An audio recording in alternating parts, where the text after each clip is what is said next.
Bienvenue sur Bulle de Bonheur, le podcast pour prendre le temps d'être heureux. Je suis Raphaël Defoucault, chercheuse inconditionnelle de Bulle de Bonheur.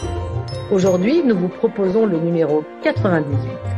Le micro de Bulle de Bonheur est en Auvergne cette semaine, dans un petit village médiéval appelé Billon, un village bucolique du centre de la France. Et je suis avec Gaël Aymar. Bienvenue Gaël. Merci beaucoup Raphaël. Une fois de plus, vous allez le découvrir, les gens heureux ont aussi de belles histoires pleines de sens et tellement dynamiques. Le rire de Gaël en dit déjà long sur l'entretien que nous allons avoir. Alors Gaël, tu as 32 ans et tu es un jeune papa heureux.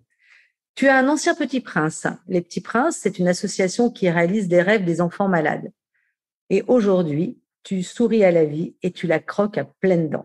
Grâce à cette association des Petits Princes, tu as eu cette grande chance de réaliser plusieurs de tes rêves d'enfant en rapport avec ta passion, l'aviation. Aujourd'hui, ce sont les rêves de tes clients que tu as à cœur de concrétiser. Tu les fais décoller. Donc, tu les accompagnes, tes clients, avec confiance à bâtir leur vision, tu la modélises pour impulser dans leur nouvelle réalité toujours quelque chose de nouveau. Et toujours avec de la bonne humeur, dans le respect des valeurs humaines et de l'environnement. Alors Gaël, entreprendre était un de tes rêves.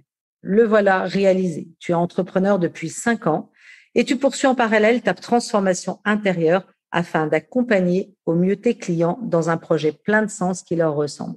Alors, à nous, à Bulle de Bonheur, c'est quelque chose qui nous parle tellement. Être au plus près de ses clients et de coller au plus près des besoins de chacun, c'est quelque chose qui est très important pour nous. Alors, tu as créé Podcast Mania. C'est une entreprise à mission qui diffuse des ondes positives largement et massivement. Cette initiative, elle nous plaît tellement qu'à Bulle de Bonheur, nous y adhérons. Alors, comment ça se passe? Tu formes des entrepreneurs au podcast grâce à des accompagnements. Tu produis toi-même des podcasts comme Aventure humaine, Papille et Colibri et l'Instant Rêve. Et puis, tu regroupes au sein d'un collectif des podcasteurs, des entrepreneurs positifs et engagés pour entreprendre autour du podcast. Et c'est là où véritablement nous on se rejoint. Et puis, tu as lancé la première régie publicité éthique et responsable qui valorise les marques positives et vertueuses. Alors, tu as fondé tout ça avec Laura, ta compagne. On est ravis de t'écouter pour cet entretien et cette interview que nous allons et ce bon moment que nous allons passer ensemble. Je suis ravi également, Raphaël. Merci pour l'invitation. Le podcast Bulle de Bonheur est propulsé par 2 minutes de bonheur. Allez, je change de regard. Alors Gaël, première question. Qu'est-ce qui te rend heureux? Ce qui me rend heureux dans la vie de tous les jours, c'est ce sentiment d'être libre, d'être indépendant et en même temps d'être responsable de mes choix, de ma vie, vraiment. Tout ce qui m'arrive, tout ce qui arrive à ma petite famille, j'en suis responsable et j'ai la main dessus, vraiment.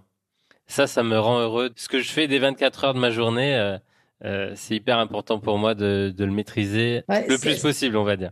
Ouais, ça vient rejoindre ce que je dis beaucoup dans les podcasts, c'est celui qui est heureux, c'est celui qui tient la télécommande de son bonheur. Exactement. Et à travers ce que tu dis, c'est exactement ça. Tu tiens la télécommande de ton bonheur, tu te sens responsable et acteur de ton bonheur. Je préfère être un joueur qu'un jouet. Belle expression, très belle expression. D'autres choses, Gaël, qui te rend heureux? Avoir choisi encore une fois mon entourage, ma conjointe Laura, mon fils Robin, et puis tous ces partenaires, clients partenaires, c'est vraiment un mot très très important pour moi. Ces partenaires, que ce soit dans la vie perso ou pro, ben ils sont là pour une bonne raison, parce qu'on a eu un feeling et un alignement. On a des choses à faire ensemble. Aujourd'hui, ceux qui sont autour de moi, c'est vraiment choisi et c'est réciproque. Puis ensuite, la dernière chose qui me rend vraiment heureux, c'est d'impacter et de mettre en place des projets qui ont du sens. On parlait tout à l'heure des Petits Princes. Aujourd'hui, je suis ambassadeur de l'association. Dans les activités autour du podcast, on a clairement beaucoup d'impact. En tout cas, on y met beaucoup de sens et d'énergie. Dans chaque projet, c'est le modèle gagnant-gagnant qui est le plus important, le plus vertueux, le plus riche humainement pour chacun. Donc ça, c'est très, très important. Ouais. Et puis le plus motivant aussi. Oui, Ah ben, tous les matins, on se lève avec la banane, hein. Trop sympa, trop sympa. Et tu nous dirais un petit quelque chose sur aussi qu'est-ce qui te rend heureux dans la nature? Parce que je vois que ton choix de vie, tu étais installé dans un endroit qui est, comme je le disais tout à l'heure, bucolique, au cœur de l'Auvergne, donc qui est une région assez rurale, on va dire. Donc quelque chose t'attire au sein de la nature? Moi, ce que j'aime, c'est entendre les oiseaux. Entendre les oiseaux dès qu'ils sont dehors, je les entends beaucoup plus que les voitures ou d'autres bruits de la ville. Donc les oiseaux, les chants des oiseaux, c'est important. Et j'y fais attention. C'est mes petits moments de méditation. Je me dis, ah, hop, écoute, sors de un petit peu le rythme effréné potentiellement des entrepreneurs. On a tous un rythme et un quotidien qui peut aller vite, qui peut s'enchaîner. Donc les petits oiseaux, c'est important. Et après, moi, j'aime un paysage dégagé et inspirant. On va régulièrement se faire une balade à 5 minutes de chez nous. C'est une table d'orientation à 360 degrés sur les montagnes du Massif central. Et tout de suite, on a l'impression d'avoir des perspectives beaucoup plus lointaines, beaucoup plus grandes. C'est une sorte de phénix, quoi. Voilà. C'est loin et dégagé. J'aime bien cette comparaison avec la vie d'entrepreneur que je partage avec toi, où on est un peu dans le guidon, où finalement on avance, on avance, on avance, on avance, et que de temps en temps, en tant qu'entrepreneur, c'est hyper important de savoir prendre aussi de la hauteur. Et du coup, j'aime bien cette alternance entre les deux, parce que cette prise de hauteur, elle est indispensable pour continuer à avancer, et puis pour continuer à créer, à avoir toujours un cran plus loin quelque part. Et aussi cet investissement quotidien qui est important dans le réglage ou le règlement, enfin on y met le mot qu'on veut, de plein de foultitudes de petits détails, de choses à organiser, à mettre en place. Et du coup, j'aime beaucoup cette alternative entre les deux parce que elle révèle bien la vie de l'entrepreneur que tu es et que je suis aussi. Dis-moi, Gaël, question numéro 2. Dis-nous une valeur humaine qui te rend heureux. Celle qui me rend le plus heureux, c'est la notion de contribution. On peut contribuer pour son prochain, on peut mettre plein de personnes derrière. Et à chaque fois, je pense que ça amène une motivation, un sens, une grandeur derrière le projet. Donc moi, je contribue pour mon fils maintenant depuis quelques mois. Je contribue pour Laura, pour moi, pour ma famille, mes amis. Et j'ai même décidé là depuis quelques temps, je me demandais comment rendre l'appareil justement à l'association des Petits Princes qui m'a énormément accompagné. Et en fait, on a trouvé un super projet. On produit et on va animer leur podcast. Génial. Qui s'appelle l'Instant Rêve. Au moment où cet épisode va être sorti, il sera juste à peine lancé depuis quelques jours, donc ça sera très chouette. Tout le monde à aller écouter le podcast l'Instant Rêve. Donc voilà, contribuer et puis même quand c'est pas dans le pro, en fait, j'essaye de contribuer dans chaque discussion, dans chaque rencontre, à donner une pépite, à donner un feedback, à donner une ressource, à donner mon temps. Des fois, juste 15 minutes pour écouter quelqu'un qui a un souci, un problème. Juste des fois de se déposer et de l'entendre, bah, ça fait tout de suite trouver et émerger des solutions. Donc voilà, j'essaye tous les jours de contribuer avec ce que je peux. Souvent c'est du temps et de l'énergie. C'est formidable. Écoute, tu sais, ça vient aussi corroborer toutes les études qui sont faites sur le bonheur et qui disent que la contribution, justement, et la contribution, qu'elle soit rémunérée parce qu'on en a besoin pour vivre, c'est bien sûr, et qu'elle soit bénévole aussi, et ben, c'est excessivement important. Et c'est ce que j'entends à travers ce que tu fais aussi. Et ça, c'est vraiment une valeur, moi aussi, qui me tient très à cœur. C'est que aussi faire du bénévolat, c'est-à-dire s'investir et contribuer pour le monde ou pour les autres de manière aussi bénévole, permet de se sortir de soi, en fait, et de garder cette ouverture à l'autre. Et ça, je trouve que c'est merveilleux. Et raconte-nous ce que tu as fait avec cette association Les Petits Princes, qui t'ont tant donné, comme tu disais. Ouais, ils m'ont beaucoup donné. J'ai compris très jeune la valeur de la vie, et j'ai compris très jeune qu'on pouvait faire de grandes choses avec une équipe, avec un but. L'association, c'est aujourd'hui pratiquement 100 bénévoles qui donnent 2 jours par semaine de leur temps pour mettre en place ces rêves.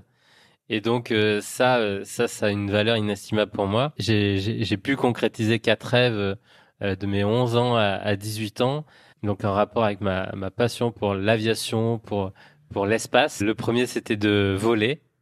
Donc j'ai volé, j'ai pris l'avion pour la première fois à 11 ans et j'ai passé un petit moment dans le cockpit pendant le vol. J'ai pu visiter l'aéroport d'Orly. J'ai pu passer un moment précieux avec un pilote de ligne. Ensuite, j'ai passé une journée avec la patrouille de France Waouh! sur la base militaire de Salon-de-Provence pendant qu'ils s'entraînaient. Aussi intense et important à ce moment-là je sais pas si c'est une de mes qualités, je pense que c'était d'observer et de vraiment rien louper pendant ces moments-là.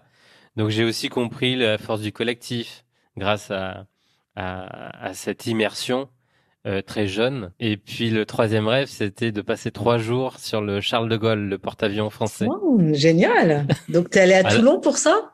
je suis allé à Toulon et on a pris la mer pendant 3 jours. Donc il y avait des entraînements de jour, de nuit, catapultage et d'appontage. On a pu manger, déjeuner dans les appartements privés avec le pacha. Le Mhm. pacha, c'est l'amiral, le commandant de bord. Et en plus, bon, cerise sur le gâteau, on était suivi par des journalistes de TF1. Donc on a tous les rushs, on a, je pense, 6 ou 7 heures de rush sur un DVD. Et puis on est passé au journal de 13 heures. Voilà, c'était le petit moment sympa. Juste avant de recevoir ce qui était le plus important pour moi, le papier hein, avec vraiment écrit noir sur blanc, guéri. J'ai pu m'envoler une semaine à la NASA à Houston. Oh là là. Donc pour visiter, voilà, toute la base, très très intense. Un voyage, c'était la première fois où j'allais aux États-Unis. C'était encore une fois, voilà, on t'ouvre les portes, on ouvre le champ des possibles, on ouvre et tout est possible à ce moment-là, quoi. Et donc ça, je l'ai vécu de manière très intense avant mes 18 ans. Donc au moment où tu rentres dans la vie active, au moment où tu choisis un peu plus de manière responsable les projets ou tes objectifs, il y a un paquet de choses que tu fais différemment. C'est clair, c'est clair. Et puis, ce que je trouve merveilleux, je trouve que c'est un témoignage extraordinaire pour, ne serait-ce que pour tous les parents qui accompagnent des enfants qui sont malades, parce que de 11 ans à 18 ans, ça fait quand même un petit paquet d'années. De voir ce que tu as réussi à en puiser, ce que tu as puisé de tout ça pour tes réalisations d'aujourd'hui, combien que les événements de la vie façonnent, et puis façonnent de manière aussi positive, même si le contexte est difficile.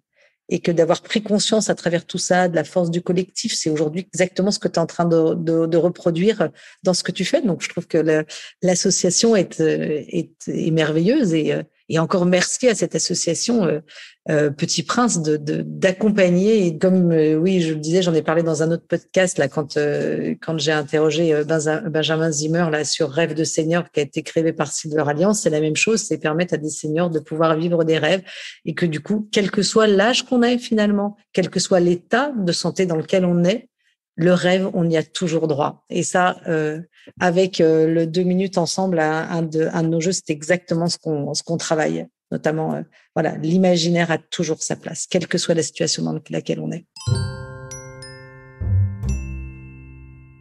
Alors, Gaëlle, nous voilà notre troisième question. Quel est l'événement qui t'a rendu le plus heureux? Sans hésiter, la naissance de mon fils, c'était en plus, c'était quand même il y a que quelques mois, donc c'est encore très récent dans mon énergie, dans ma tête. Dans mon cœur. Ça a été long, c'est incroyable. On en parle encore très souvent avec Laura. On avait imaginé beaucoup de choses. On s'était préparé comme on le fait d'habitude. On se fait accompagner. Laura, elle avait une doula. On avait une autre sage-femme qui nous a accompagnés, plus des équipes à la maternité. Et l'accouchement, il a duré 48 heures. Waouh! Donc Laura est vraiment, vraiment ouais, une warrior, un super, super petit bout de femme, mais qui a rien lâché, qui a vécu énormément, énormément de moments forts et intenses. Malgré, voilà, peut-être tout ce que j'ai vécu et tout ce que j'ai appris, c'était aussi peut-être le moment le plus dur avant la naissance, avant la libération et avant l'accouchement vraiment. Pour moi, c'était l'un des moments les plus durs parce que personne que j'aimais le plus au monde souffrait et je ne pouvais rien faire. Ouais, cette impuissance. Donc cette impuissance, autant tout ce que j'ai vécu, j'ai souffert, mais à côté, c'est rien parce que tu le gères ou c'est toi, c'est avec toi-même. Et souvent dans la vie, on est son propre ennemi, on doit se gérer soi-même et on a le contrôle potentiellement sur soi-même. Mais sur le reste, waouh, c'était une sacrée claque. Donc une expérience incroyable et du coup bon bah voilà je vais passer rapidement, ça s'est fini en césarienne et du coup ce moment intense où je récupère petit loulou et du coup on a fait 2 heures de peau à peau Oh, formidable. et là bah voilà c'est un soulagement, c'est les premiers mots, les premiers regards, les premières sensations et c'était avec moi que ça s'est passé, on n'avait pas prévu ça.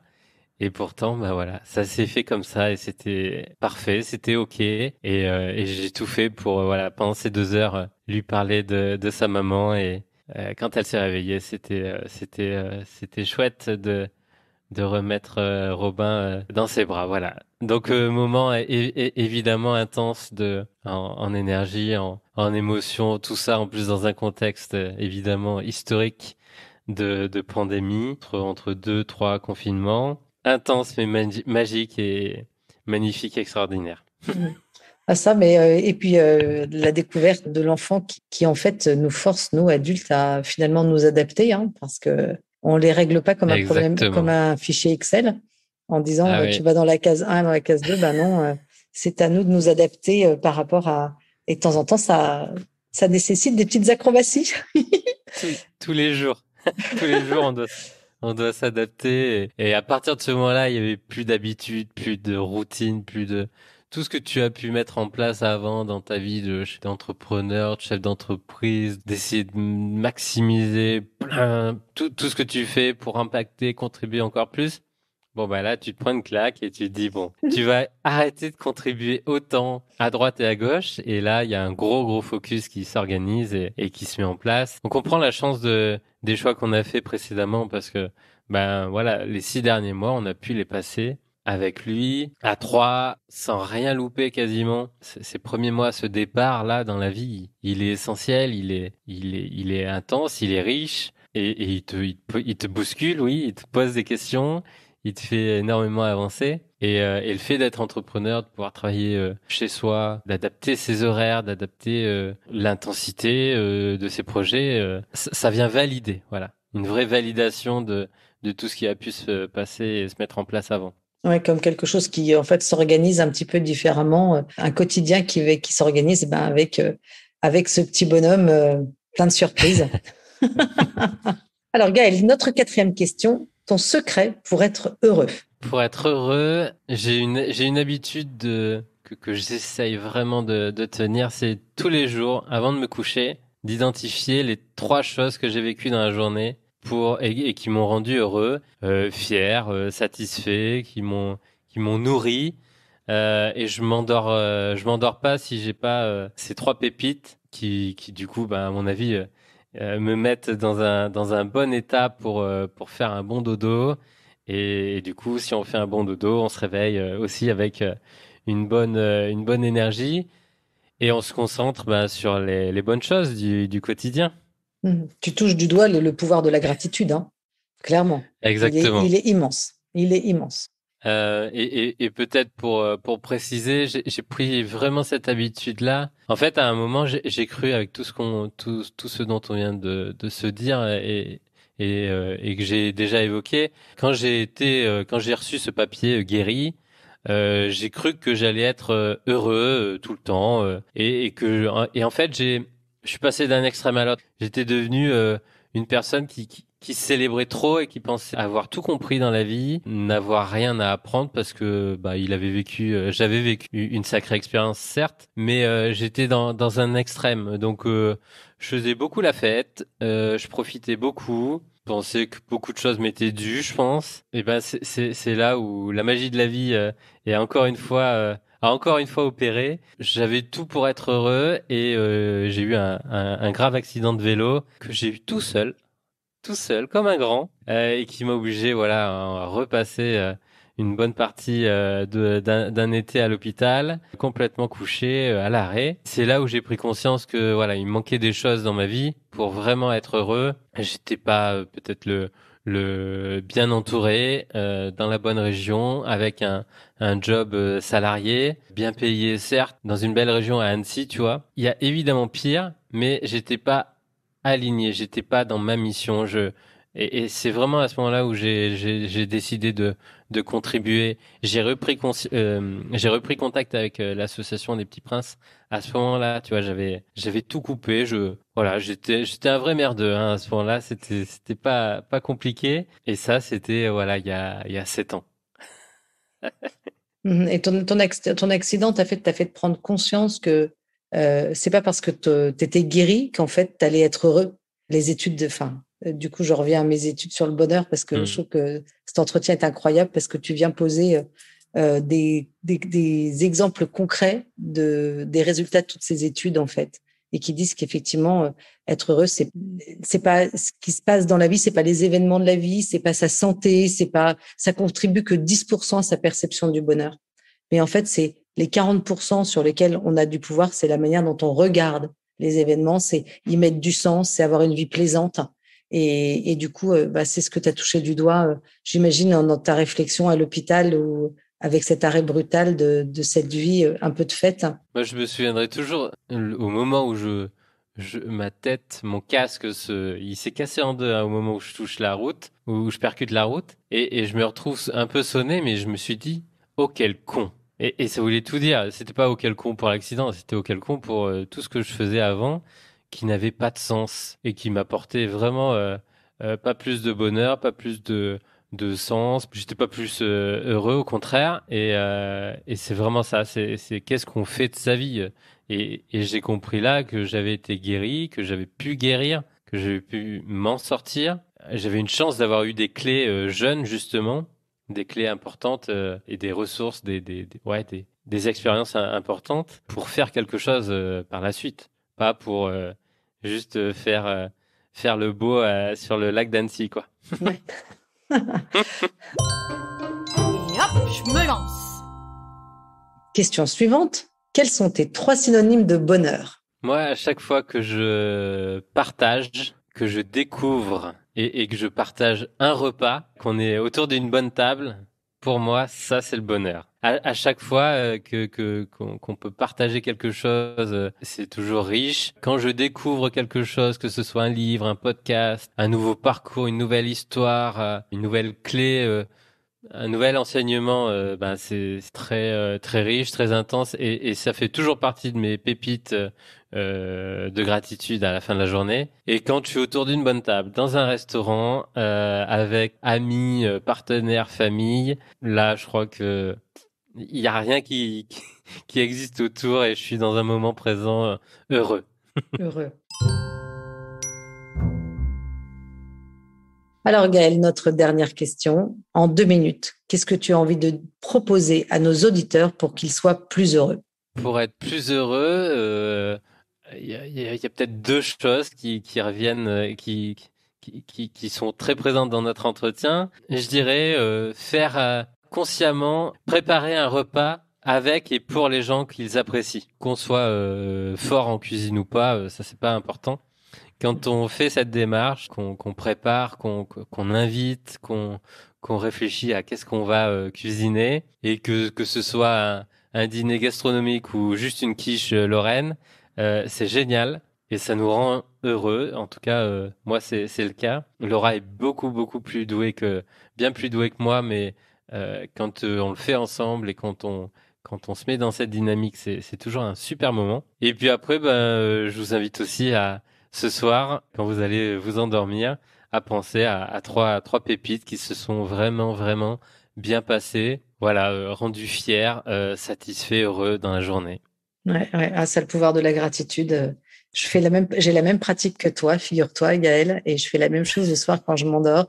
Et j'avoue que non seulement les nuits sont bonnes, mais en plus de ça, c'est tellement merveilleux. On voit la vie avec des lunettes un petit peu différentes.